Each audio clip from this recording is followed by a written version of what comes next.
Video number 6.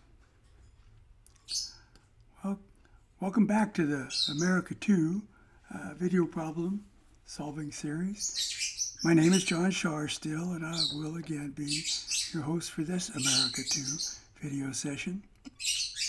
Our topic for this video will be ongoing monetary inflation by the government, which causes the purchasing value of existing dollars to fall, which in turn causes prices related to living standards to continually increase much faster than wage gains, and living standards, in real terms, to fall farther each year for most American citizens. The American standard of living has, for a significant number of American citizens, been replaced with the American standard of never-ending citizen indebtedness. It's a long title, I know, but it is accurate. First, to create a level playing field, we need to all be on the same page regarding what inflation is. There are three kinds of inflation. The three kinds of inflation are: 1, monetary inflation by the government; 2, price inflation resulting from monetary inflation by the government; and 3, government stated inflation, the CPI. These are 3 distinctly different kinds of inflation. The common element in each of them is money. They're all connected to each other by bonds that are invisible, while at the same time being almost unbreakable. First, monetary inflation by the government. Monetary inflation by the government occurs whenever the government, either directly by way of our Treasury or by way of the 12 independently owned and independently managed Federal Reserve banks, causes more money in some fashion to be put into circulation, whether by printing up some more money in some form or electronically creating more money out of thin air and electronically transferring it to some bank to increase the bank's supply that they can then lend out to their customers, both businesses, individuals, and governments. Only the government can, by law or constitution, create more money either way. Back when our Constitution was being written, the only way available was for the Treasury Department of the government to print up some paper currency of various denominations, 1, 5, 10, 20, so forth, using closely guarded engraving plates which were used to print up the currency bills. The Constitution required that every paper currency bill printed of some denomination be backed by a fixed amount of gold and the same amount stored in the government's vaults, mostly Fort Knox. Thus, each bill of a certain amount was deemed to have a matching amount of gold in our treasury that the bills could be redeemed for if a citizen requested it, which almost never happened. And in those days, if a person presented a bill of some denomination to the Treasury was obligated to give the person requesting the exchange an exact equivalent in gold. The government didn't allow the value of gold to float with private demand, but held its value fixed at a low amount, about $40 an ounce, for many years. And because of this, citizens all over the world came to believe that America's dollars were the safest currency in the world and unanimously elected America's dollar to be the currency that all other currencies in the world were measured by. And later, as gold became harder and harder to find and mine, silver was also accepted as an exchange metal. For a number of years, printed bills were printed on the face of the bill as silver certificates. And at that time, America was still said to be on the gold standard. In 1972, as our national expenses continued to mount to a point where the government wasn't able to maintain the gold standard, the politicians, both parties, rewrote the Treasury laws to take America off the gold standard and allow paper currencies by themselves to be considered money. Now, since there was no direct legal connection between printed and other amounts in circulation and precious metals stored in the nation's treasury vaults, the government could print up and or create electronically however much money they wanted to spend by just passing a resolution to increase the nation's debt limit and then pour more money with nothing backing it into the economy. Siphon off what they wanted for themselves and hope to keep the country afloat after a fashion for another year. Price inflation resulting from monetary inflation. Our government works to convince the country's citizens every day that they're forced to print out more unbacked money because prices just mysteriously keep somehow going up outside of their sphere of control. And that is not, strictly speaking, the truth or anything remotely like the truth. First, monetary inflation by the government happens, and then prices go up to counter the negative effects of monetary inflation, not the other way around. Need to talk about the negative effects of monetary inflation. When our government, directly through our Treasury and or in concert with our central bank, the 12 independently owned and independently managed Federal Reserve banks, causes a few truckloads of unbacked, by anything, money to be dumped into the economy for its own use, the bank's use, the commercial interests' use, foreign governments' use, and sometimes a few dollars for citizens' use. It is seen by every other country, business, and citizen in the world. It's all done in broad daylight, right under everyone's noses. And for the most part, all the money recipients are happy to see it when it happens.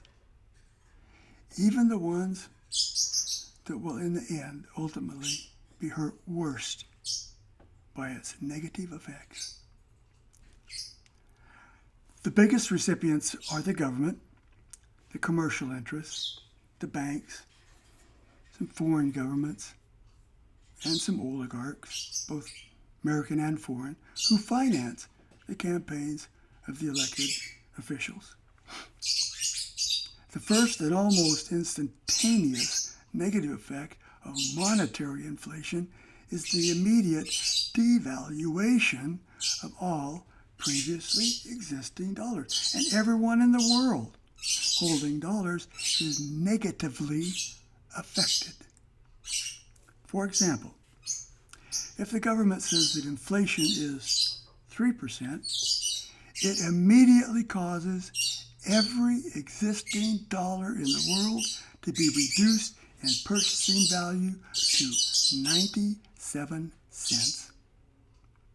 The amount written on the bills stays the same, but the reduction in purchasing value has to be offset by anyone holding dollars or assets valued in dollars, and this causes an immediate scramble by those holding dollars and assets valued in dollars to reprice their dollars and their dollar-based assets by increasing their prices and values by a like 3% just to stay even in the game.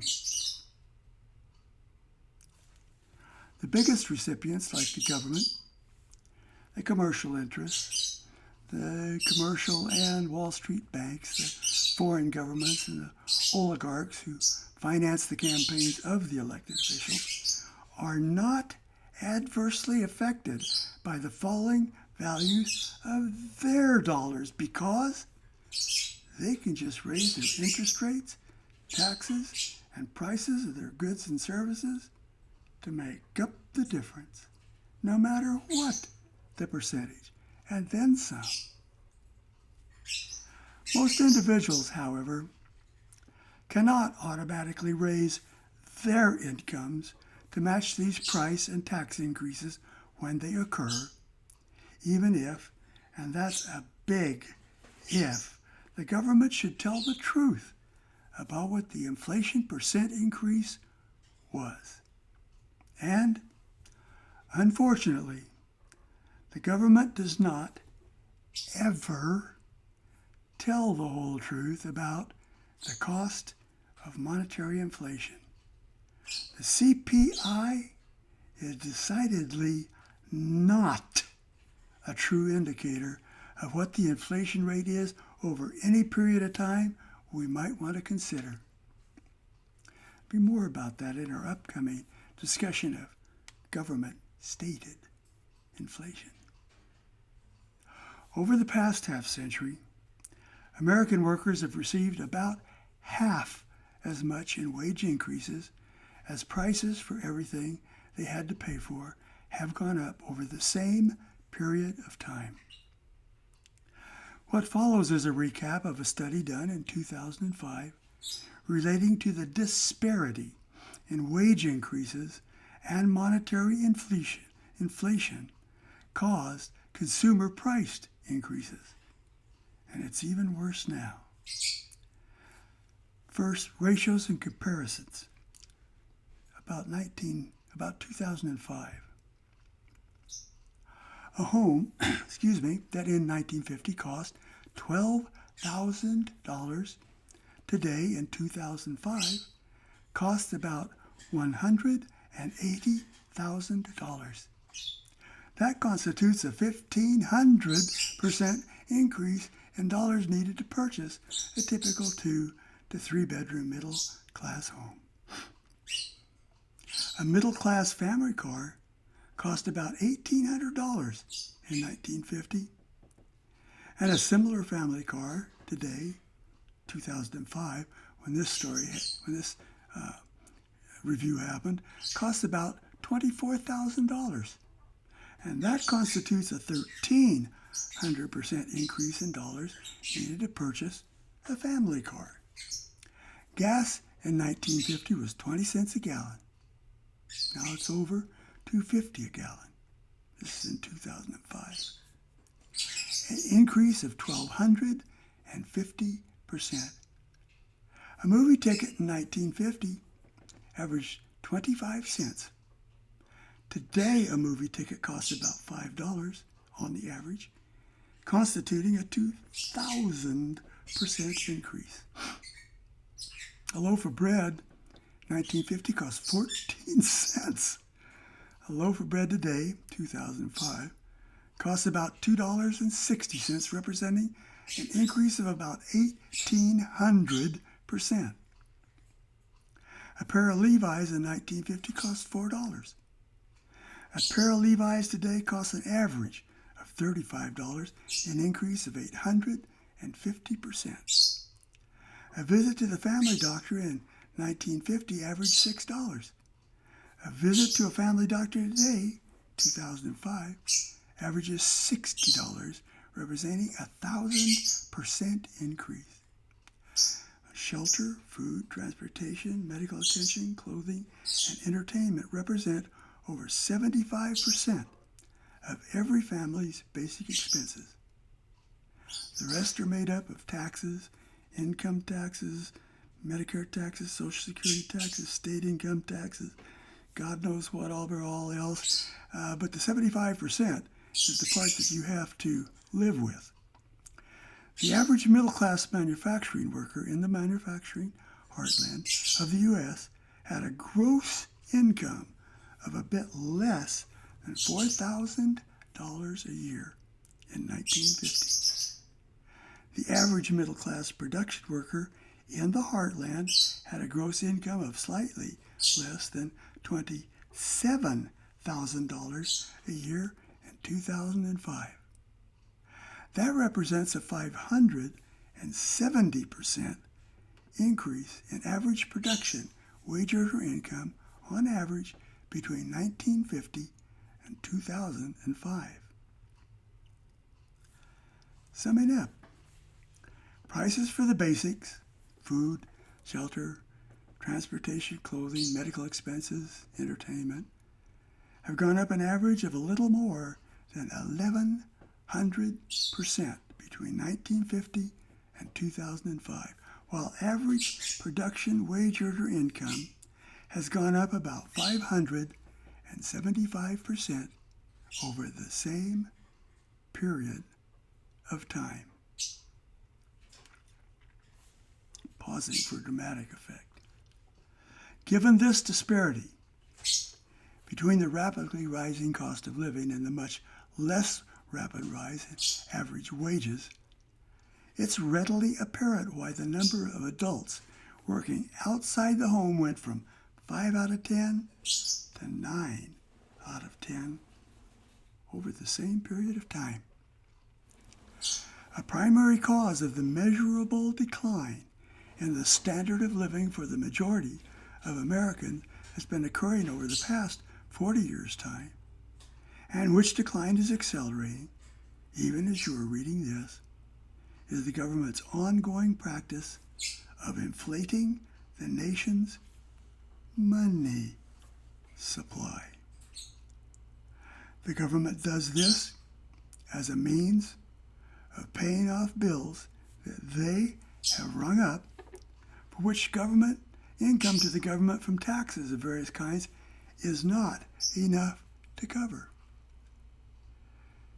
It is especially important that working people come to understand that government inflation of the money supply is the cause of prices increasing, rather than as government economists would ask us to believe that inflation is the result of prices going up.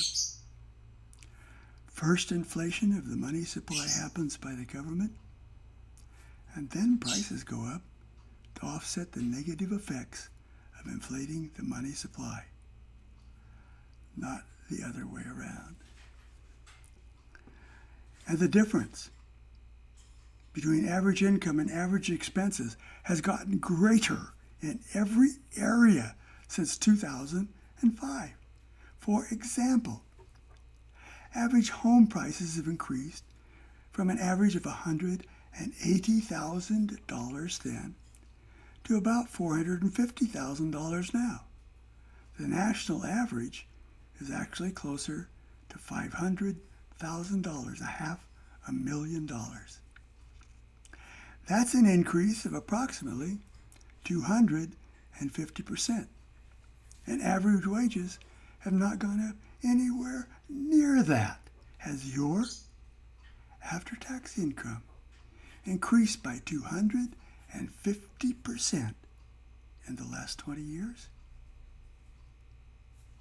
And similar increases have also occurred in the other expense areas like food, transportation, energy, medical expenses. And at present, there is no end in sight. Inflation, by definition, is an increase in the money supply. Only the government is allowed by law to inflate or increase the amount of money in any form that's in circulation. It's in the U.S. Constitution. It is therefore obvious that only the government could conceivably be the cause of inflation. While government economists would like us to believe that price increases cause inflation, the reverse can be seen with certainty to be the case. Monetary inflation causes price inflation. And we really need to talk about government-stated inflation. We need to talk about the CPI, the Consumer Price Index, and the COLAs it drives.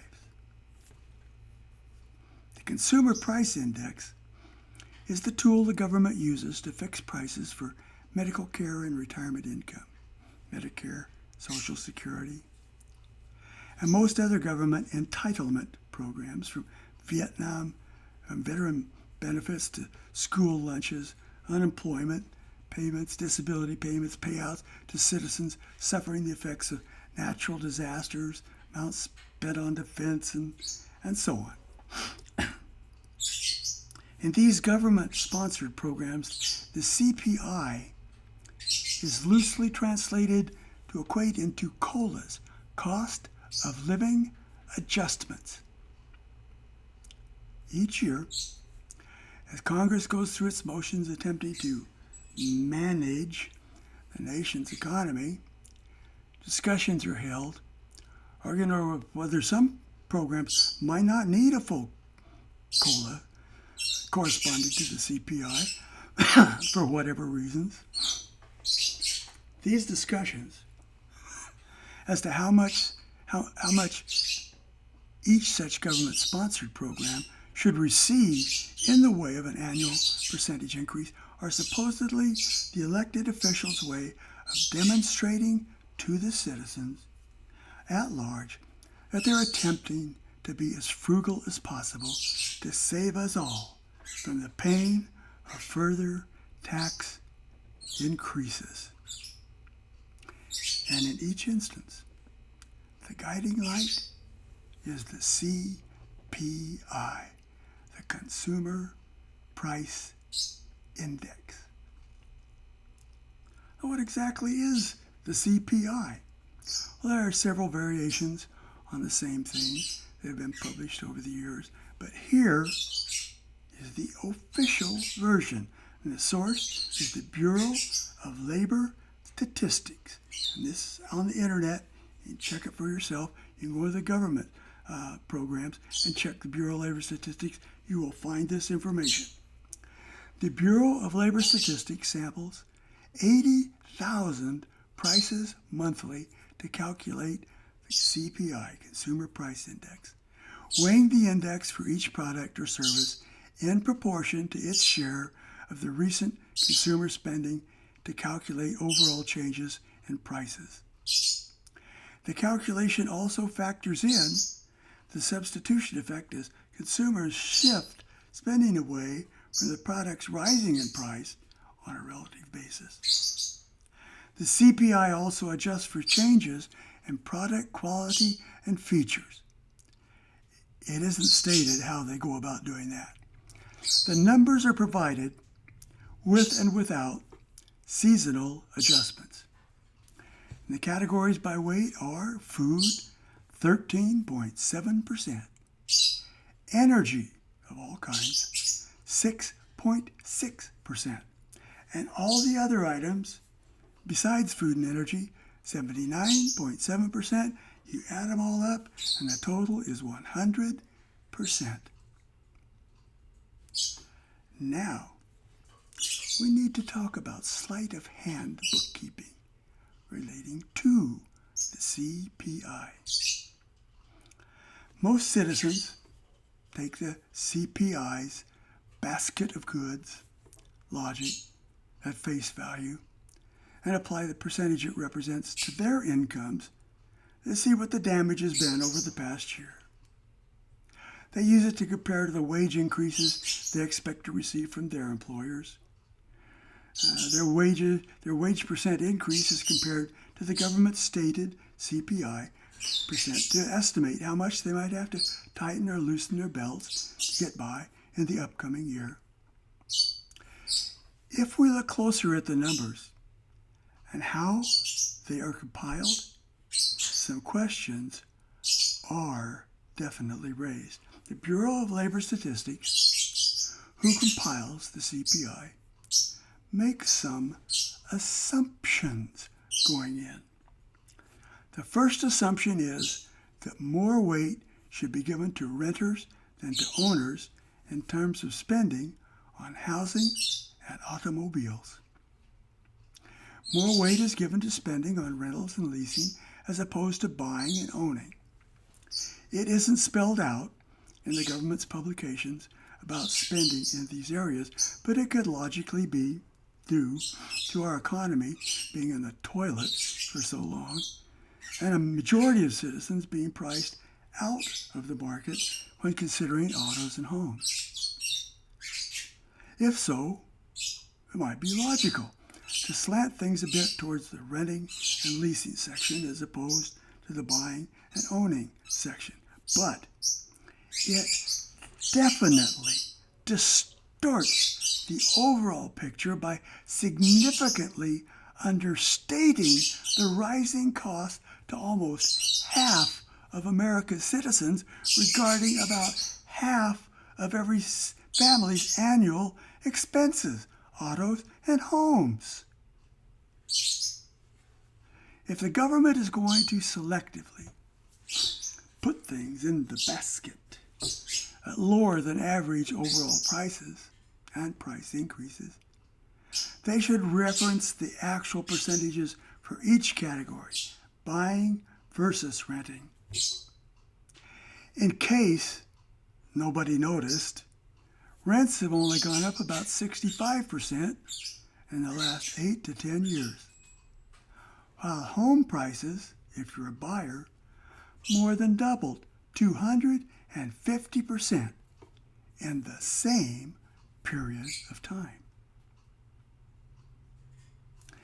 A second assumption is that food and energy shouldn't be included in the basket because they're volatile and could cause large swings in the outcome either way, mostly up. The government is currently indicating by way of the CPI that average citizens' expenses have gone up about 3.5% for the 2023 year. The CPI percent was calculated without any reference to food or energy.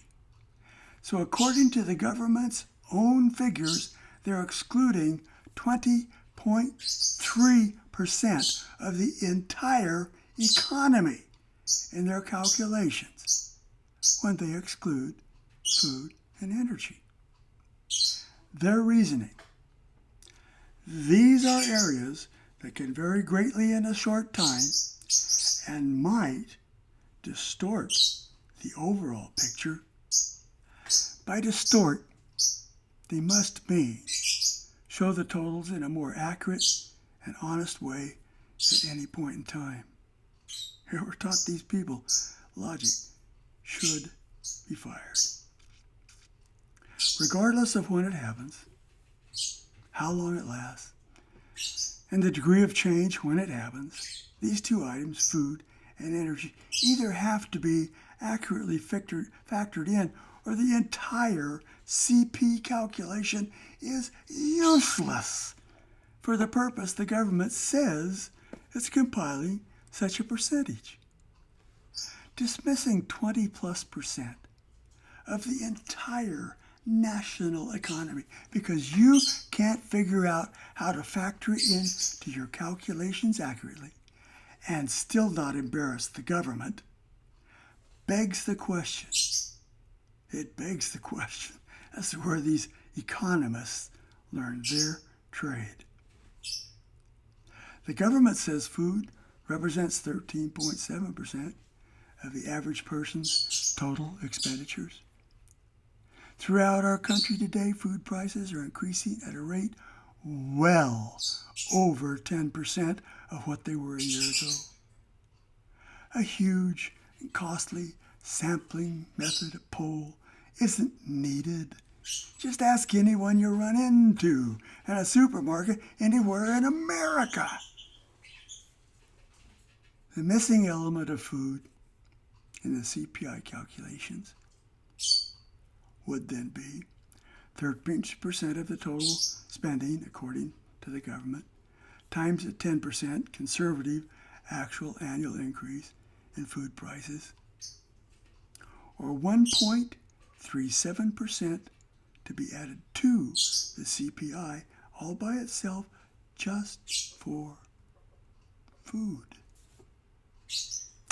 As for energy, the most used categories fall into gasoline for autos and trucks, heating oil for the northern states mostly, and electricity everywhere. In early October every year, the prices for gasoline for autos falls by about 30%. Christmas is coming up, and all the merchants want people to be in a good frame of mind for the upcoming buying season. By March of the following year, prices of gasoline start to rise, and within 2 months, they're back up where they were in early October. And then they keep going up throughout the summer and early fall, unless it's an election year. When gas prices go up, they can go up pretty quickly. For example, out here in Phoenix, where I live, prices for gasoline have risen from about $2.80 a gallon in November of 2023 to about $3.50 a gallon now, June of 2024. A 70-cent a gallon increase over a 6-month period equals 16%, and if we use the government's math, that would translate into 32% for a whole year. Of course, the fluctuations begin again next October, so the actual increase will not be either 16% or 32%, but will likely be somewhere closer to 10 to 20% for the year's total. To be on the conservative side, excuse me just a second, we'll assume that gas prices only go up by 10% over the upcoming year. And if gasoline reaches a 10% increase for the year, and electricity price increases average 3% for the year, as both are doing here in Arizona right now, and heating oil averages an 8% increase, as has been happening in the northeast region of the country for the year, then the 10% plus 3% plus 8%, or 21% of the government's category of their combined energy totals would be 21% combined energy prices times 6.6% of total spending. That's the government's figures, or 1.38% for the year all by itself, just for energy. Now, if these calculations are anywhere near accurate, and they are, the total increase in the CPI that the government is overlooking by excluding the food and energy categories would be 1.37% for food and 1.38% for energy. And the total equals 2.75% increase in the CPI from just these two items being excluded. That represents an understatement of 2.75% additional, divided by the 3.5% government's stated total, or 78% understatement in the CPI is being used to inform citizens what their expenses overall went up in the past year and what they can expect in the coming year. The honesty-adjusted subtotal for the CPI would then, at this point, we're not done yet, be 3.5% plus 2.5%, or 6.25% for the year but there is still more bad news ahead. A third assumption is that payments like those for medical services that are made directly by third parties don't need to be included because the citizens don't pay directly for them. Citizens directly or indirectly pay the insurance premiums, but the actual outlays for services, the government says, typically come from an insurance company or Medicare and don't, therefore, need to be figured into the totals, including deductions and copays, prescription amounts. Again, according to the government's math. Now, medical expenses have been going up at double-digit rates every year for about 20 years now, maybe more. The government uses just what citizens pay in medical expenses out of pocket for things like co-pays, deductibles, prescriptions, and so on. When calculating the CPI percent will then be used to calculate the COLA that will be built into Medicare and Social Security for the upcoming year. The entire expense, citizen direct payments for things like co-pays, prescription drugs, insurance company payments, Medicare payments, both worker and company portions, and government added inflation needed to cover what isn't covered in any of these constitutes the actual total paid by citizens overall for medical treatments in a given year. Right now, healthcare costs amount to about 12% of the entire national gross domestic product.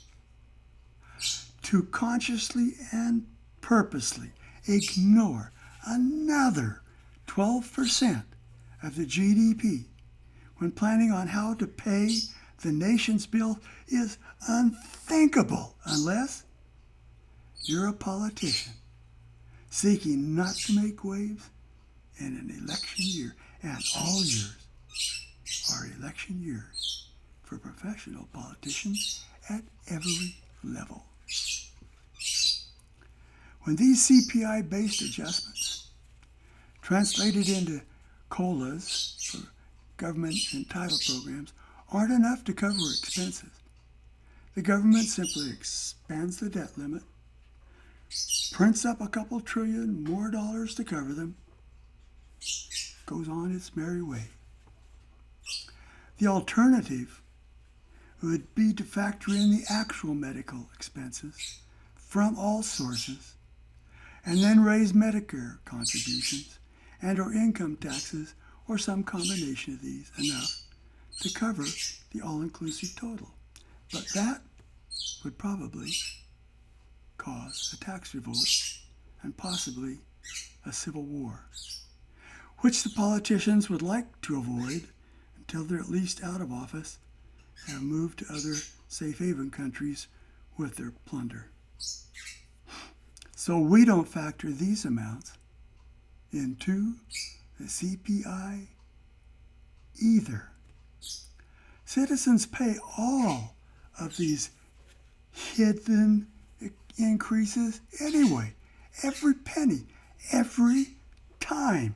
What is not charged in Medicare contributions or insurance premiums or deductibles, copays, or prescription drugs is added to the national debt, which is ultimately paid by the citizens only through increased taxes. It is simply postponed a bit. Kick that can down the road. Congress is not prepared to face the wrath of the citizens when they ultimately have to double every citizen's taxes to pay for their unwillingness to use honest numbers themselves and communicate those numbers to the citizens. A fourth assumption is that the sampling methods used by the Bureau of Labor Statistics are sufficient to yield a believable percentage at the end of their calculations.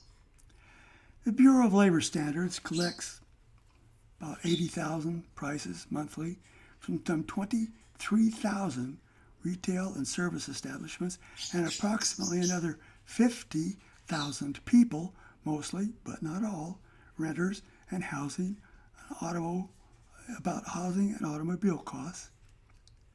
Hopefully, but probably not, these polled citizens are spread across the country and are proportionally represented in the various demographics needed to measure at least some data from all different demographics like race, age, employment type, employment status, income, sex, political preferences, and so on.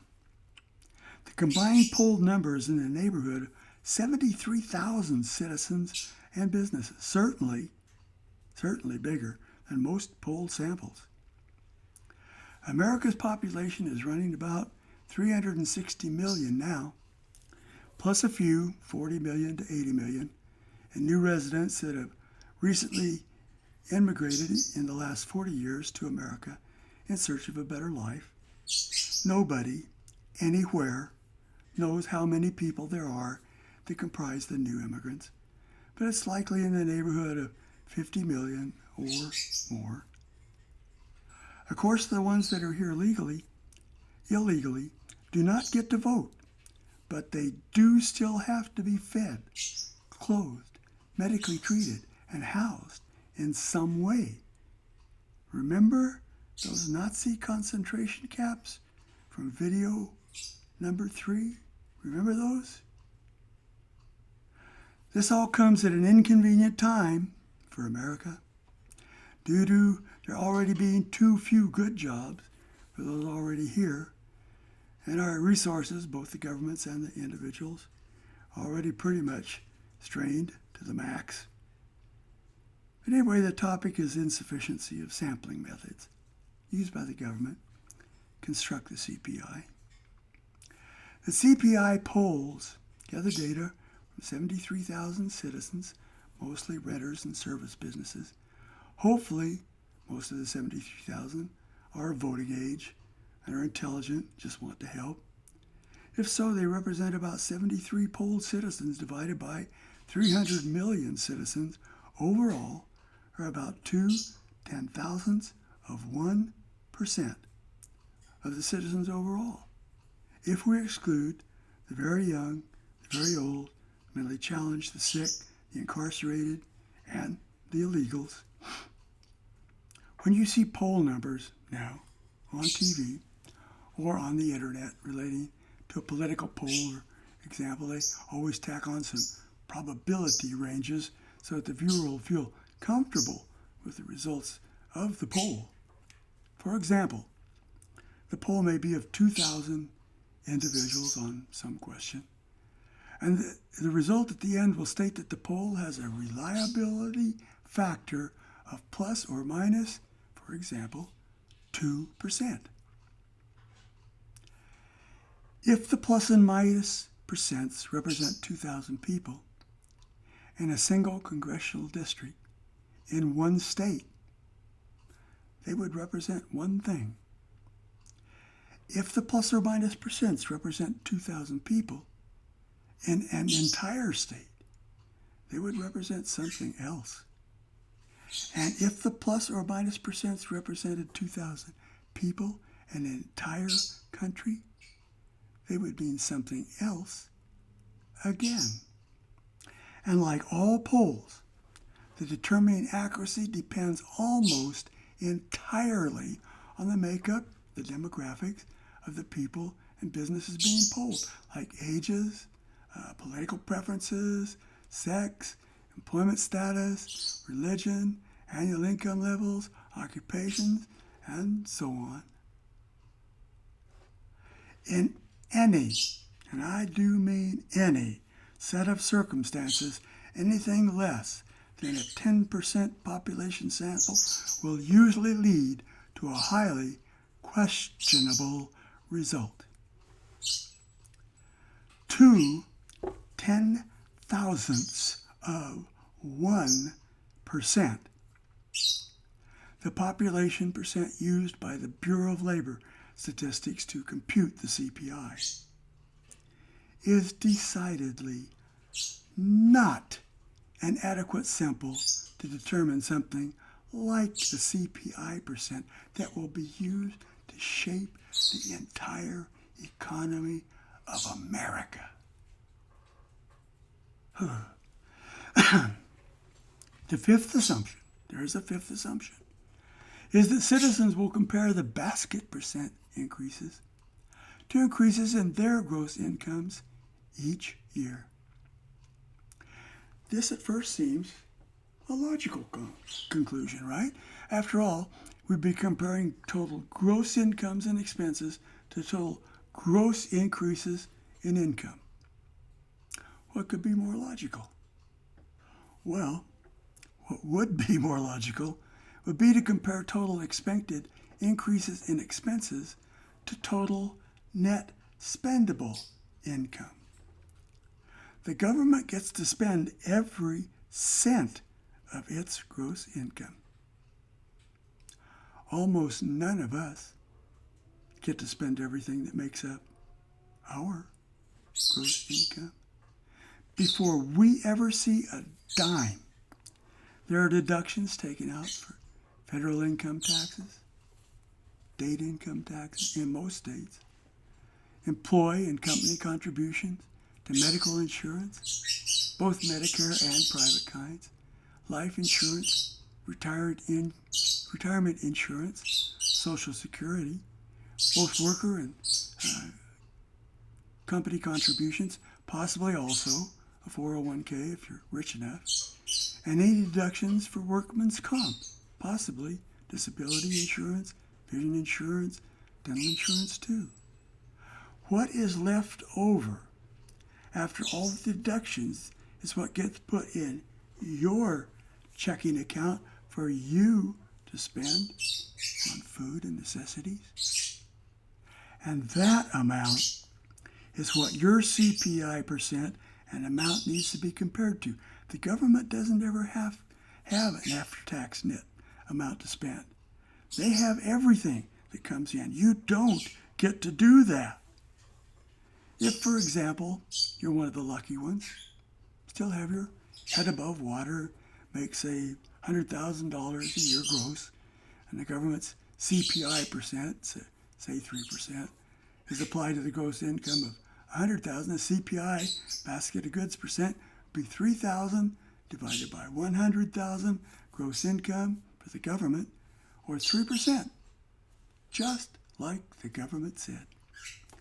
If, on the other hand, you make the comparison at the net spendable level, the calculation would still be 3% for the government, but it would be more like $3,000, government's calculated CPI of 3% translated into spendable income, measured at the gross level, divided by $50,000 net spendable income for citizens, or 6%. That's a big difference. And the 6% number would be much closer to actual than the 3% number. The actual number is almost 7.5%.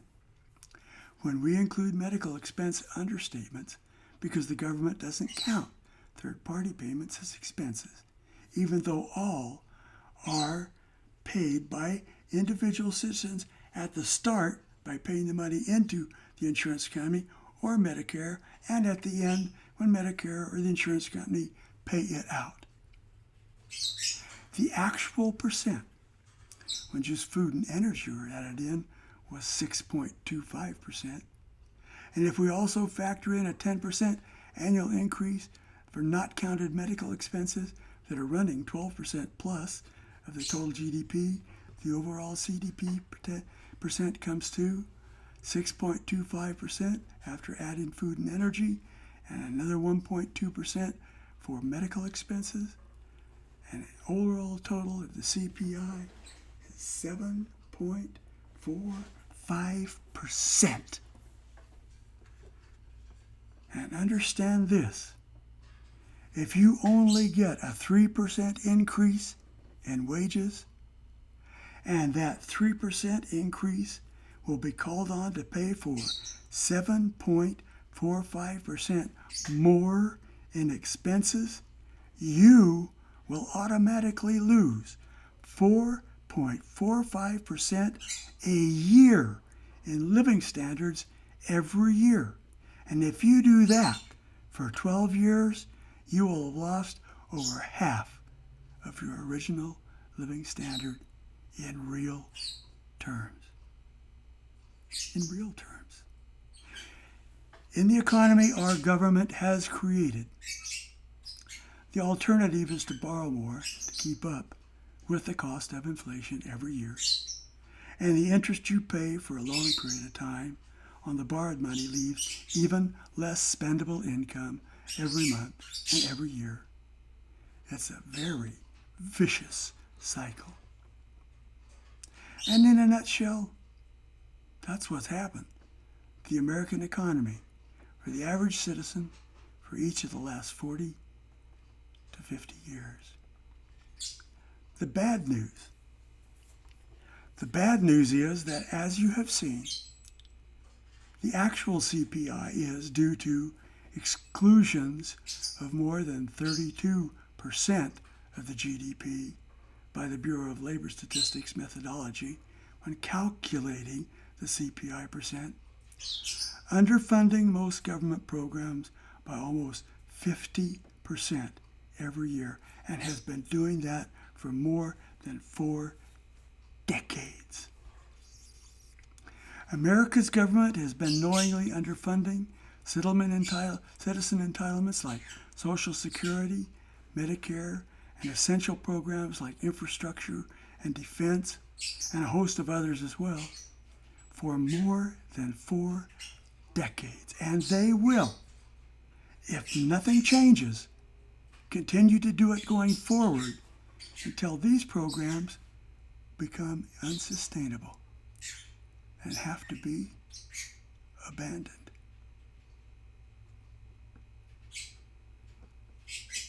The good news.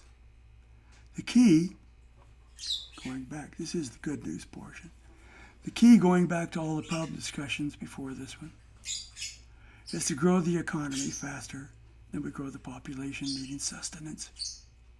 If we're successful in doing that, enough additional money will enter the economy by way of increased wages, so that even at the existing tax levels and very possibly lower tax rates on the increased, meaningfully paid workforce will allow us to fully fund these programs and others while not needing to continually borrow a shortfall every year, or inflate and destroy the money supply, or purposely mislead the citizens, and also allow us to avoid bankrupting our country. And if we bankrupt our country, become just another once great nation with visions of past glories lost, inhabited by citizens whose dreams, be they great or small, just really don't matter anymore. Back in the sections where we discussed the symptoms, the evaluation of human labor, the adverse effects of excess population, it was noted that the government's assumption that only citizens getting an unemployment check from the government should be considered as unemployed was a fatally flawed assumption. The actual combined unemployed and underemployed percent turned out to be a bit over 4 times what the government's figures showed using their flawed assumptions about what constituted unemployment. And now, using the same kind of fatally flawed assumptions logic relating to costs of inflation, whether monetary, price, or government stated, we see that the actual increase in consumer prices is more than 2 times what the government is asking us to accept and try and get by on. Politicians will always use whatever numbers make them appear in the best light, whether the numbers are accurate or just made up for the occasion. An informed electorate is the only safeguard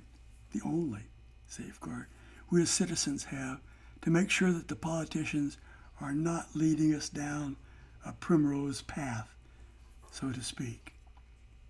And if the only sources we have for deciding what is true and what is not true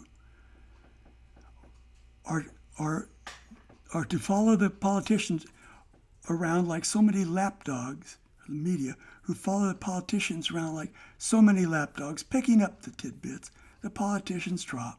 And politicians know the media will pass these tidbits along to the citizen for them. We're going to need all the supporting data, good and bad, true and false, available to be included when we're deciding how to direct the politicians in ways we believe will result in actually moving our country forward. In the absence of anything else to guide us, our own common sense will have to suffice.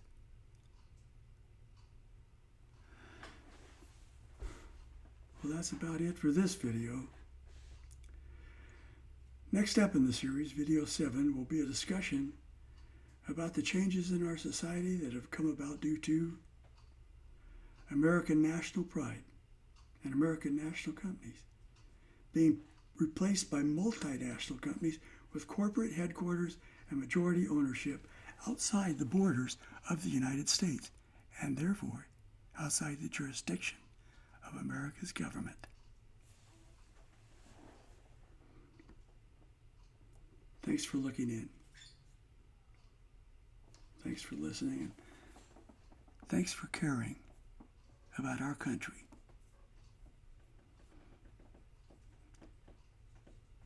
And wanting to make it, America, and us, all that we can be together.